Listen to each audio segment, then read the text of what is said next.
Hello students, आज हम लोग अपने एक नए चैप्टर के साथ जुड़ने वाले हैं।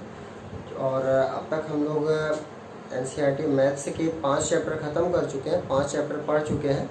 और अभी हम लोगों का नेक्स्ट चैप्टर 6 नंबर है। और 6 चैप्टर जो है वो क्या है, लाइंस एंड एंगल्स, जहाँ पे आप लोग लाइंस के विषय में थोड़ा बहुत अब तक पढ़ चुके हैं और एंगल्स के विषय में भी थोड़ा बहुत जानते ही हैं। और आज यहाँ पे आपको कुछ अलग से ही एंगल्स बताए जाएंगे कि किस प्रकार से एंगल्स आपको यहाँ मिलने वाले हैं और किस प्रकार इनको सॉल्व किया जाता है। तो पहले तो हम लोग देखेंगे कि इनका इंट्रोडक्शन क्या है या एंगल्स और लाइंस क्या है। तो पहले जानना चाहेंगे हम लोग कि लाइंस क्या है और एंगल्स क्या है। तो लाइंस को देखते हैं, लाइंस क्या है।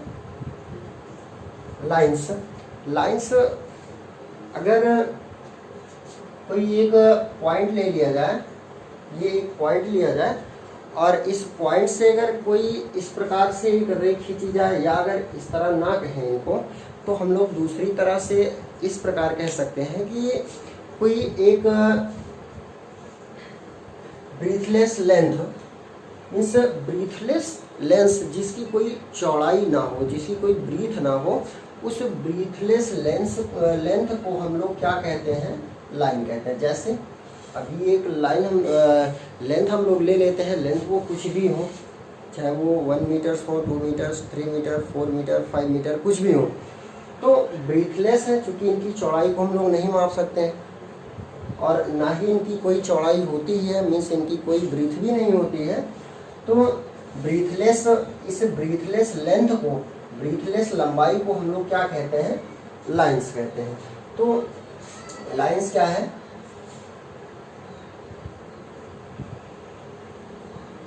ब्रीथलेस लेंथ, ये है ब्रीथलेस लेंथ। ब्रीथलेस लेंथ को हम लोग क्या कहते हैं, लाइन कहते हैं।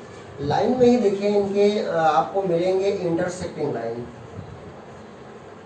फिर मिलेगा आपको इंटरसेक्टिंग लाइन। इंटरसेक्टिंग लाइन क्या है, यदि हम लोग दो लाइंस को इस प्रकार से ड्रा करें, ये एक लाइन है, ये दूसरी लाइन है, और जब एक दूसरी लाइन को हम लोग इस प्रकार से ड्रा करते हैं और ये दोनों देखिए कहीं ना कहीं एक दूसरे को अगर काटती हैं, इंटरसेक्ट कर देती हैं, तो ये लाइंस जो है क्या कहलाती हैं, इंटरसेक्टिंग लाइंस कहलाती हैं। मीन्स अगर 2 से अधिक हो या फिर 2 ही लाइंस आप लोग ड्रा करते हैं और ये दोनों लाइंस किसी पॉइंट्स पे एक दूसरे को इंटरसेक्ट कर दें, तो इनको क्या कहेंगे, इंटरसेक्टिंग लाइन कहते हैं। फिर थर्ड में आएंगे parallel. Parallel line, parallel line क्या है, यदि 2 लाइंस हम लोग ड्रा करते हैं, इफ ड्रा 2 लाइंस,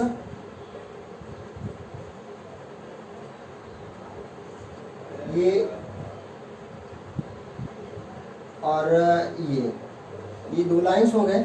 अगर इन 2 लाइंस के बिटवीन की जो डिस्टेंस है, मीन्स ये डिस्टेंस जो है सेम हो, मीन्स यहाँ पे 1 मीटर हो, यहाँ का अगर डिस्टेंस लें, यहाँ भी आपको 1 मीटर मिलता हो, यहाँ ये भी 1 मीटर है, मीन्स इनके जो ये बीच का मिड डिस्टेंस है, मिड डिस्टेंस जो वो आपका इक्वल अगर आता है, मीन्स दोनों लाइंस के अगर मिड का डिस्टेंस जो है वो आपका इक्वल आता है, तो ये कहलाते हैं पैरेलल लाइन। या अगर दूसरी तरह से कहना चाहें तो जो 2 ये पैरेलल लाइंस होंगी, ये कभी भी एक दूसरे को इंटरसेक्ट नहीं करती हैं।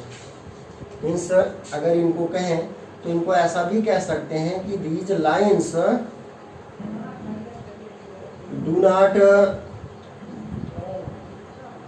Intersect to each other. These lines do not intersect to each other, means ये दोनों लाइन अगर पैरेलल होंगी तो कभी भी एक दूसरे को इंटरसेक्ट नहीं करेंगे। तो लाइंस आप लोग देख लिए कि लाइंस क्या है, ब्रीथलेस लेंथ को हम लोग लाइंस कहते हैं। Intersecting lines, if draw 2 lines and the lines L and M intersect to each other, then L and M called the intersecting lines.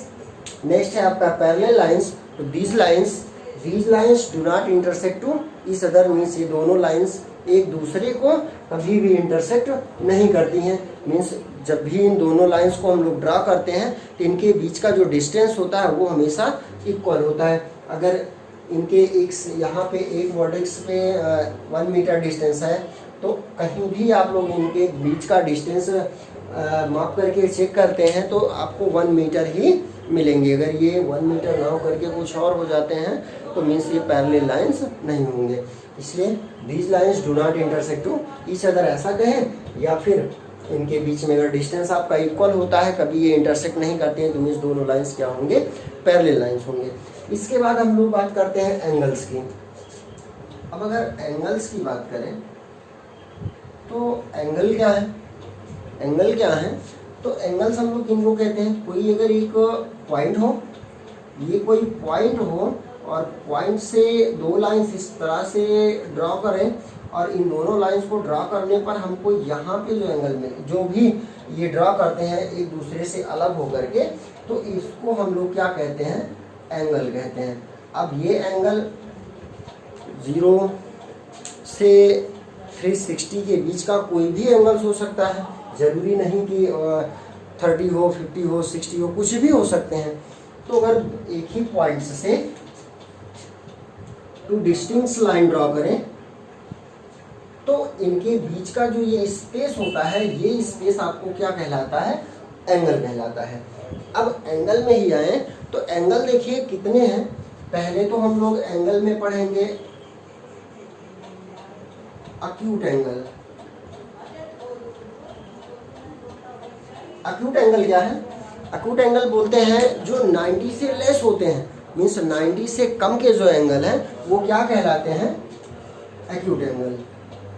या अगर एग्जाम्पल के तौर पे देखें कि अगर कोई एक छोटा बच्चा हो तो हम लोग उसको देखते हैं, क्या कहते हैं, कितना क्यूट है, बहुत ही क्यूट बच्चा है। तो क्यूट कब बोलते हैं, जब वो बहुत छोटा होता है और बहुत ही अच्छा लगता है। तो छोटे होने के कारण उसका जो मासूमियत होने के कारण उसका जो फेस होता है वो आपको बहुत ही अच्छा लगता है, तब आप क्या कहते हैं, उसको क्यूट बोलते हैं।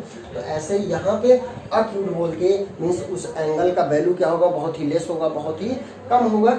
सो एक्यूट एंगल को हम लोग कितना समझते हैं कि 90 से, अगर वो लेस है 90 से कम है तो क्या कहलाएंगे, एक्यूट एंगल कहलाएंगे।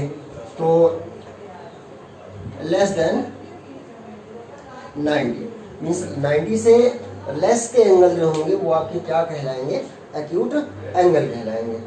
सेकंड में आएंगे राइट एंगल। राइट एंगल की बात करते हैं। Right angle means 90 degree.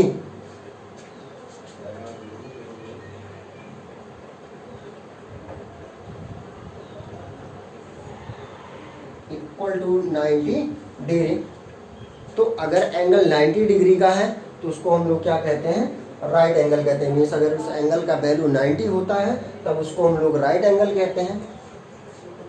Next आएंगे ऑब्ट्यूज एंगल।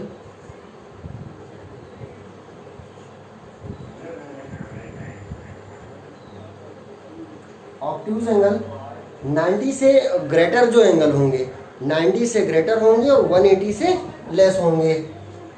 तो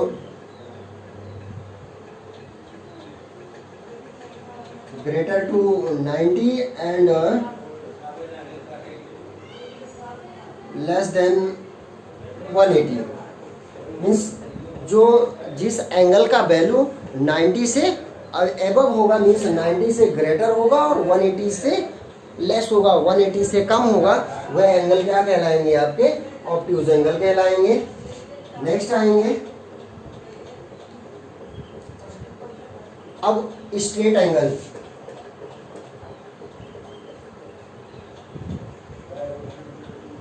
स्ट्रेट एंगल या इसी को हम लोग स्ट्रेट लाइन भी बोलते हैं। इस एंगल को क्या बोलते हैं, जब कोई भी एंगल आपका 180 का होता है तो उसको क्या बोलते हैं, स्ट्रेट एंगल और स्ट्रेट लाइन। तो इक्वल टू 180 मीन्स अगर उस एंगल का वैल्यू कितना होता है, 180 होता है, तब उसको हम लोग क्या कहते हैं, स्ट्रेट एंगल या स्ट्रेट लाइन कहते हैं। और इनको ड्रॉ कैसे करते हैं, अगर कोई एक आपका फिक्स्ड पॉइंट है, इस फिक्स्ड पॉइंट से एक जो है लाइन ड्रॉ करें और इस लाइन के अपोजिट में दूसरी लाइन हम लोग ड्रॉ कर लें, तो ये भी एक एंगल ड्रॉ करते हैं और ये एंगल कितना यहाँ का ड्रॉ करते हैं 180। So this called straight angle और स्ट्रेट लाइन। स्ट्रेट एंगल इसलिए बोलते हैं because angle is equal to 180 and straight line इसलिए बोलते हैं क्योंकि इनमें देखिए ये एक सीधी लाइन से बन जाती है दोनों साइड के लिए। तो यदि जो एंगल ड्रा होगा वो आपका 180 होगा, ये कहलाएंगे स्ट्रेट एंगल और स्ट्रेट लाइन।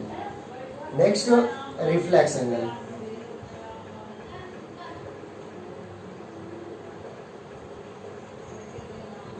रिफ्लेक्स एंगल बोलते हैं कोई भी 180 से लेस का जो एंगल है, मीन्स अगर कोई एंगल देखिए इस प्रकार से हम लोग ड्रॉ करते हैं, ये एक एंगल हो गया और इस एंगल का जो ये एक्सटीरियर एंगल है, मीन्स अगर ये आपका इंटीरियर एंगल कुछ भी हो और इसका जो एक्सटीरियर एंगल होगा ये आपका रिफ्लेक्स एंगल कहलाता है या उसका प्रतिबिंबित कोण कहलाता है, मीन्स प्रतिबिंबित एंगल कहलाता है। मीन्स इसका बाहरी एंगल जो होगा वो आपका क्या कहलाएगा, रिफ्लेक्स एंगल कहलाएगा। इसके बाद हम लोग आते हैं पेयर ऑफ एंगल।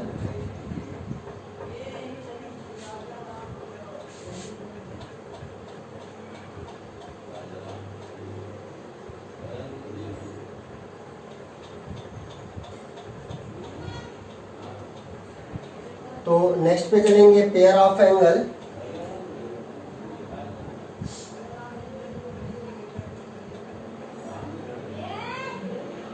अब पेयर ऑफ एंगल में आपके देखिए दो मिलते हैं।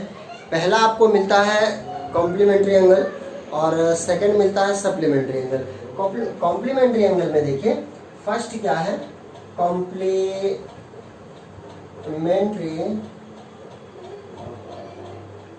एंगल और सेकंड है सप्लीमेंट्री एंगल। कि दोनों का मतलब एक ही है, थोड़ा सा अंतर क्या है, इनके जो सम होते हैं वो आपके अलग है। पूरा का एंगल मीन्स पूरा कोण इसको भी बोलते हैं, पूरा कोण इसको भी बोलते हैं, बट थोड़ा सा डिफरेंट क्या है इनमें, जो कॉम्प्लीमेंट्री एंगल है ये आपका 90 होता है, बट सप्लीमेंट्री जो है वो 180 का पूरक होता है। मीन्स अगर कोई भी एंगल इस प्रकार से ड्रा हो और इनमें एक दूसरा एंगल हो, मीन्स ये x हो और ये y हो, तो अगर दोनों एंगल्स वो बोलता है कि कॉम्प्लीमेंट्री हैं, तो कॉम्प्लीमेंट्री का मतलब होता है कि इन दोनों एंगल का सम क्या होगा, वो 90 होगा। अगर वो बोलता है कि जो ये एंगल आपको x और y दिए गए हैं, वो x और y के जो टोटल का जो वैल्यू है वो अगर कॉम्प्लीमेंट्री है, या x जो है y का कॉम्प्लीमेंट्री और y is complementary of x, then x plus Y is equal to 90, means x plus Y का जो वैल्यू होगा वो आपका 90 डिग्री होगा। ऐसे ही सप्लीमेंट्री में आते हैं। तो सप्लीमेंट्री में क्या है, अगर आपको दो एंगल ऐसे ही दिए हों और वो कहता है कि सप्लीमेंट्री है, मीन्स x y का सप्लीमेंट्री एंगल है, means x is the supplementary of y और y is the supplementary of x, दोनों के लिए कह सकते हैं x सप्लीमेंट्री ऑफ y और y is the supplementary of x, then x plus y is equal to 180। तो उन दोनों एंगल्स का जो सम होगा वो क्या होगा, 180 होगा। मीन्स अगर सप्लीमेंट्री कहेगा तो आपका 180, कॉम्प्लीमेंट्री कहेगा तो 90 डिग्री। आगे आएंगे linear pair.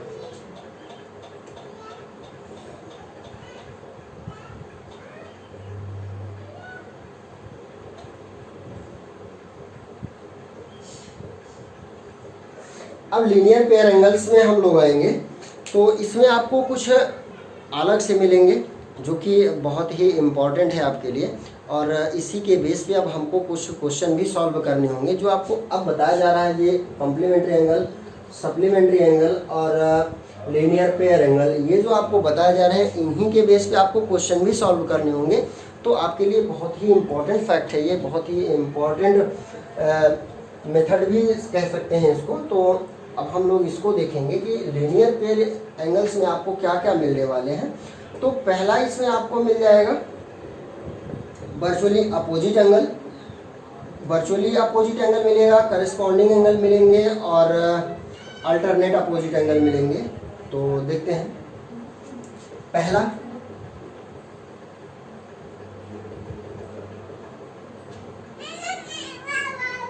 Vertically opposite angle,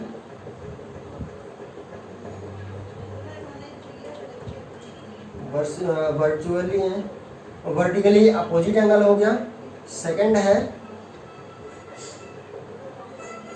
corresponding angle, corresponding angle, फिर मिलेंगे आपको alternate opposite angle, alternate opposite angle, ये अल्टरनेट अपोजिट एंगल हो गए। अब पहले तीन को देख लें, फिर इसके बाद आपको मिलेंगे इंटीरियर अपोजिट एंगल और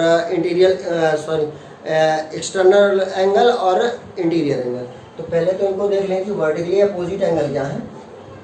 यदि दो लाइंस एल है, दूसरी है एम, ये एक दूसरे को इस प्रकार से इंटरसेक्ट करते हैं, means L and M intersect to each other, then at point O, then L O M is equal to L M, ये पी क्यू, तो then L O P is equal to M O Q, then L O P is equal to M O Q.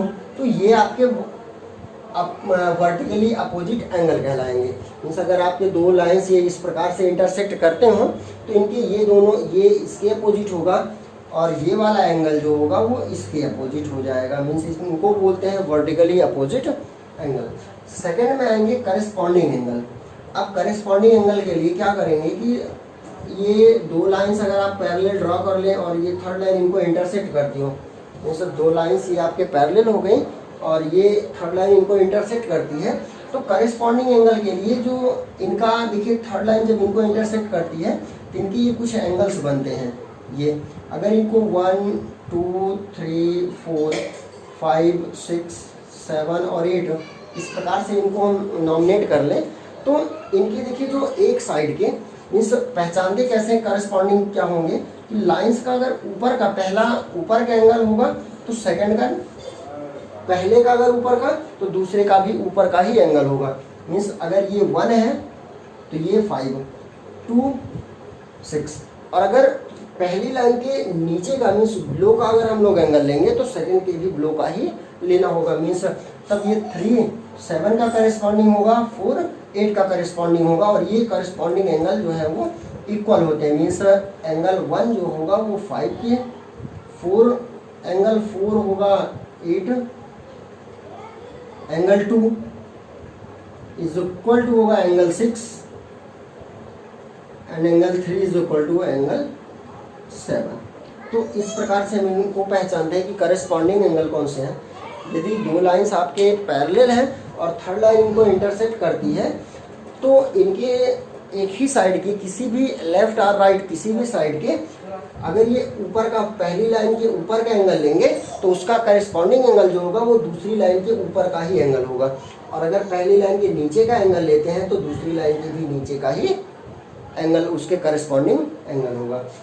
Alternate opposite angle में just इसका opposite है।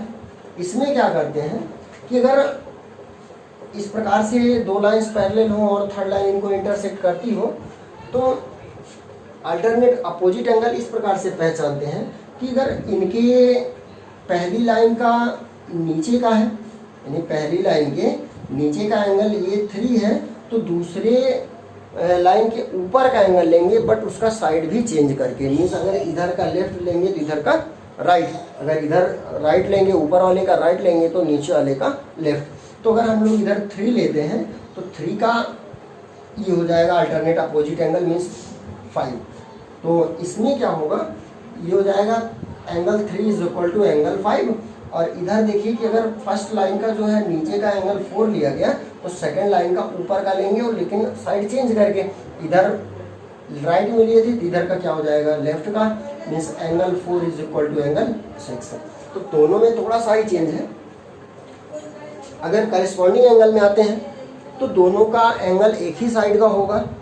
अगर first line का ऊपर का angle है तो सेकेंड लाइन के ऊपर का ही एंगल उसके करेस्पॉन्डिंग होगा, मीन्स 1 और 5 के 2 6 3 7 4 8। और अगर फर्स्ट लाइन का नीचे का एंगल है तो सेकेंड का भी नीचे का उसी साइड का एंगल होगा।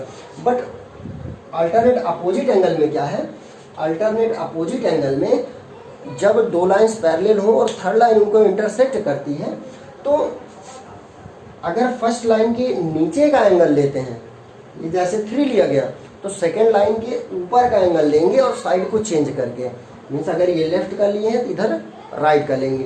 तो ये 3 नीचे का एंगल हो गया, तो इधर ऊपर का लेंगे और राइट साइड का लेंगे, तो 5 मीन्स 3 और 5 इक्वल हो जाएंगे, 4 और 6 इक्वल होंगे। ये आपके अल्टरनेट अपोजिट एंगल हो गए। तो आपको वर्टिकली अपोजिट एंगल मिल गया, करेस्पॉन्डिंग एंगल मिल गया, अल्टरनेट अपोजिट एंगल मिल गया। अब थोड़ा सा और देखते हैं कि को इंटीरियर एंगल क्या है। को इंटीरियर एंगल ये है आपके,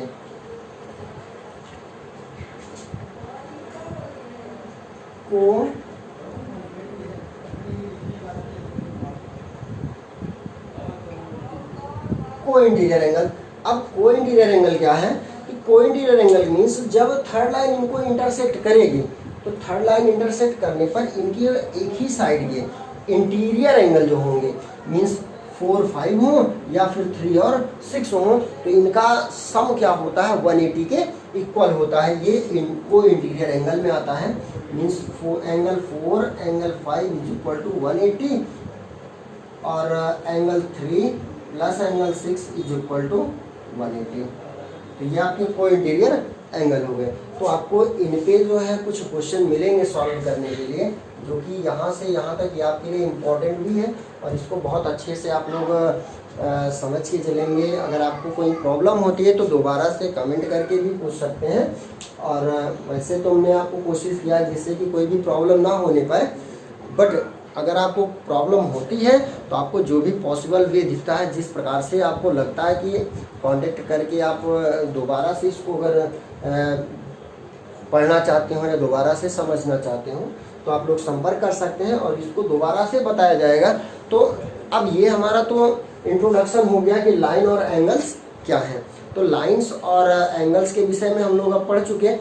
अब इसके बाद हम लोग चलेंगे एक्सरसाइज 6.1 में, और वो 6.1 एक्सरसाइज हम लोग अब नेक्स्ट डे और नेक्स्ट वीडियो में देखेंगे। सो इनको आप लोग थोड़ा सा रिवीजन भी कर लेंगे, जिससे नेक्स्ट डे जब हम लोग 6.1 एक्सरसाइज पढ़ेंगे तो आपको किसी भी प्रकार की प्रॉब्लम ना हो। Thank you.